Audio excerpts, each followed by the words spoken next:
एक पिंड का लड़का पढ़ लिख के अपने पिंड वापस आया तो पिंड के चौधरी ने पूछा, पुत्र इतना पढ़ के तूने क्या सीखा है? लड़के ने जवाब दिया, चौधरी साहब पढ़ने लिखने से अक्लो दानिश में इजाफा होता है। चौधरी वो कैसे? लड़का मैं आपको समझाता हूँ। लड़के ने चौधरी से कहा, चौधरी साहब आपके घर में कुत्ता है? चौधरी ने कहा हाँ है। लड़के ने कहा आपका माल डंगर ज्यादा होगा इसीलिए आपने कुत्ता रखा हुआ है ताकि चोर चक्कों से महफूज रहे। चौधरी ने कहा हाँ, फिर तो आपका घर भी बहुत बड़ा होगा क्योंकि आप अमीर जो हैं। चौधरी ने कहा हाँ ऐसा ही है। आपके नौकर चाकर भी होंगे?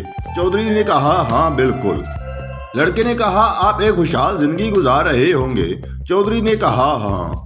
लड़के ने कहा तो यह सब आपकी माँ की दुआओं का सिला है? चौधरी ने कहा हाँ बिल्कुल ऐसा ही है।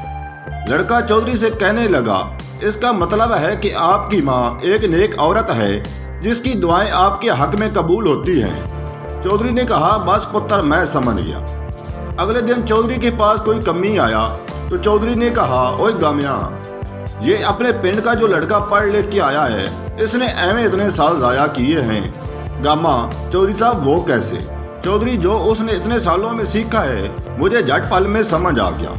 गामा, चौधरी साहब वो कैसे? चौधरी मैं तुझे बताता हूँ। गामिया, तेरे घर में कुत्ता है? गामा, नहीं चौधरी साहब। चौधरी, ओ गामिया, फिर तेरी माँ कोई नेक औरत नहीं। गामा हक्का बक्का चौधरी का मुंह तकने लगा कि ये क्या मुंतिक है। हमारे मुआशरे में अक्सर इस चौधरी जैसे फिलासफर पाए जाते हैं जिस वजह से हमारा मुआशरा दिन ब दिन तबाही की तरफ जा रहा है। इसके साथ ही इजाज़त दीजिए, वस्सलाम।